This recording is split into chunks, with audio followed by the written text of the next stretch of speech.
The Bible in the Year, Day 95, 1 Samuel 19 through 20. Saul discussed his intention to kill David with his son Jonathan and with all his servants. But Saul's son Jonathan, who was very fond of David, told him, "My father Saul is trying to kill you. Therefore, please be on your guard tomorrow morning. Stay out of sight and remain in hiding. I, however, will go out and stand beside my father in the countryside where you are, and will speak to him about you.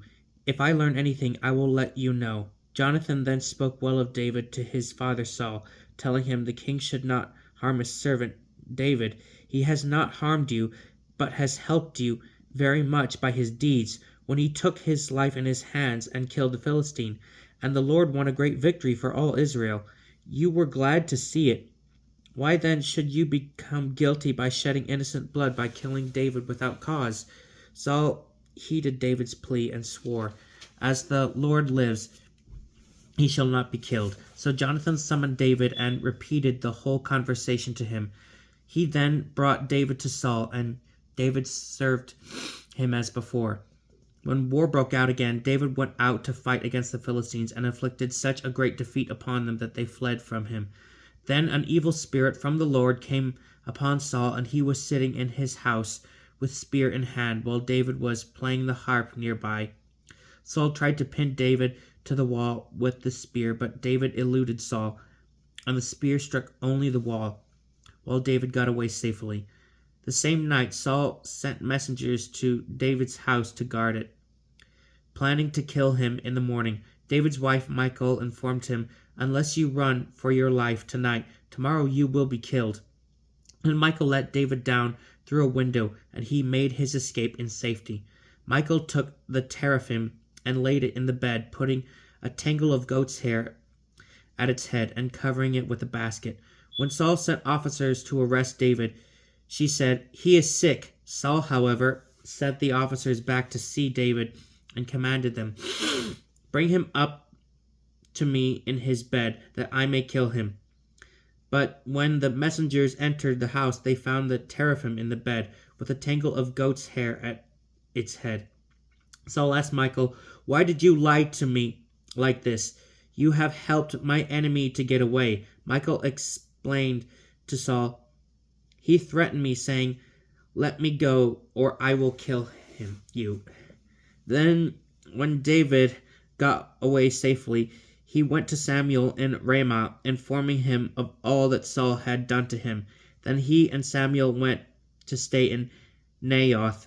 When Saul was told that David was in Naioth in Ramah, he sent officers to arrest David. But when they saw the band of prophets presided over by Samuel in a prophetic state, the Spirit of God came upon them, and they too fell into prophetic ecstasy. Informed of this, Saul sent other messengers, who also fell into prophetic ecstasy. For the third time, Saul sent messengers, but they too fell into prophetic ecstasy. Finally, Saul went to Ramah himself, arriving at the large cistern at Seku. He asked, "Where are Samuel and David?" Someone answered, "At Naioth in Ramah." As he walked from there to Naioth in Ramah, the Spirit of God came upon him also, and the Spirit on acting like a prophet until he reached Naioth in Ramah. Then he too stripped himself of his garments and remained in a prophetic state in the presence of Samuel. All that day and night he lay naked. That is why they say, "Is Saul also among the prophets?" David fled from Naioth to Ramah and went to Jonathan. "What have I done?" he asked him. "What crime or what offense does your father hold against me, that he seeks my life?" Jonathan answered him, "Heaven forbid that you should die. My father does nothing, great or small, without telling me. Why then should my father conceal this from me? It cannot be true." But David replied, "Your father is well aware that I am favored with your friendship, so he has decided Jonathan must not know about this, or he will be grieved. Nevertheless, as the Lord lives and as you live, there is only a step between me and death." Jonathan then said to David, "I will do whatever you say." David answered, "Tomorrow is the new moon, when I should in fact dine with the king. Let me go and hide in the open country until evening. If it turns out that your father misses me, say, David urged me to let him go on short notice to his city Bethlehem, because his whole clan is holding its seasonal sacrifice there. If he says, very well, your servant is safe. But if he becomes quite angry, you can be sure he has planted some harm. Do this kindness for your servant, because of the Lord's covenant into which you brought us. If I am guilty, kill me yourself. Why should you give me up to your father? But Jonathan answered, not I. If I ever find out that my father is determined to harm you, I will certainly let you know. David then answered Jonathan, who will tell me if your father gives you a harsh answer? Jonathan replied to David, come, let us go into the field. When they were out in the open country together, Jonathan said to David, as the Lord, the God of Israel, lives, I would sound out my father about this time tomorrow. Whether he is well disposed toward David or not, I will inform you. Should it please my father to bring any harm upon you, may the Lord do thus to Jonathan and more. If I do not inform you of it and send you on your way in peace, may the Lord be with you, even as he was with my father. Only this, if I am still alive, may you show me the kindness of the Lord. But if I die, never cut off your kindness from my house. And when the Lord cuts off all the enemies of David from the face of the land, the name of Jonathan must never be cut off from the family of David, or the Lord will make you answer for it. And in his love for David, Jonathan renewed his oath to him, because he loved him as he loved himself. Jonathan then said to him, tomorrow is the new moon. You will be missed, since your place will be vacant. On the third day you will be missed all the more. Go to the spot where you hid on the other occasion, and wait near the mound there. On the third day of the month I will shoot arrows to the side of it, as though aiming at a target. I will then send my attendant to recover the arrows.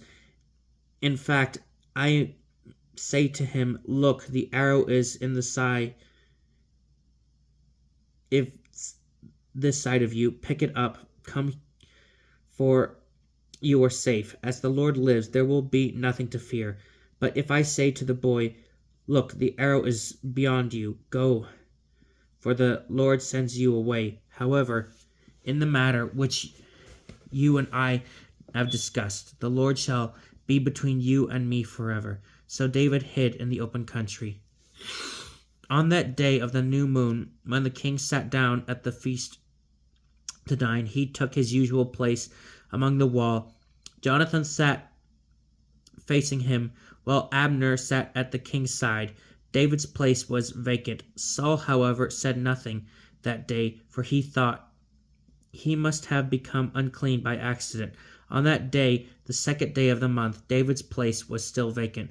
So Saul asked his son Jonathan, why has the son of Jesse not come to the table yesterday or today? Jonathan explained to Saul, David pleaded with me to let him go to Bethlehem. Please let me go, he begged, for we are having a clan sacrifice in our city, and my brothers insist on my presence. Now then, if you think well of me, give me leave to visit my brothers. This is why he has not come to the king's table. But Saul grew angry with Jonathan and said to him, Son of a rebellious woman, I do not know that. To your own disgrace and to the disgrace of your mother's nakedness, you are the companion of Jesse's son. For as long as the son of Jesse lives upon the earth, you cannot make good your claim to the kingship. Now send for him and bring him to me, for he must die. But Jonathan then argued with his father Saul, Why should he die? What has he done? At this Saul brandished his spear to strike him, and thus Jonathan learned that his father was determined to kill David, Jonathan sprang up from the table in range and ate nothing that second day of the month, because he was grieved on David's account, and because of his father had humiliated him. The next morning Jonathan, accompanied by a young boy, went out into the field for his appointment with David. There he said to the boy, "Run and find the arrows." And as the boy ran, he shot an arrow past him. When the boy made for the spot where Jonathan had shot the arrow, Jonathan called after him, "The arrow is farther on." Again he called to the boy, "Hurry, be quick, don't delay." Jonathan's boy picked up the arrow and brought it to his master. The boy suspected nothing. Only Jonathan and David knew what was meant. Then Jonathan gave his weapons to his boy and said to him, "Go, take them to the city." Then the boy had gone. David rose from beside the mound and fell on his face to the ground 3 times in homage. They kissed each other and wept aloud together. At length Jonathan said to David, "Go in peace, in keeping what the 2 of us have sworn by the name of the Lord. The Lord shall be between you and me, and between your offspring and mine forever." Psalm 11. For the leader of David. In the Lord I take refuge. How can you say to me, "Flee like a bird to the mountains"? See how the wicked string their bows, fit their arrows to the string, to shoot from the shadows at the upright of heart. If foundations are destroyed, what can the just do? The Lord is in his holy temple. The Lord's throne is in heaven. God's eyes keep careful watch. They test the children of Adam. The Lord tests the righteous and the wicked, hates those who love violence, and rains upon the wicked fiery coals and brimstone, a scorching wind, their allotted cup.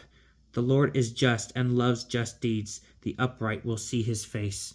Psalm 59. For the director, do not destroy a miktam of David, when Saul sent people to watch his house and kill him. Rescue me from my enemies, my God.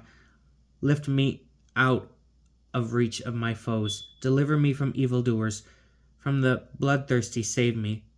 They have set an ambush for my life. The powerful conspire against me. For no offense or misdeed of mine, Lord, for no fault they hurry to take up arms.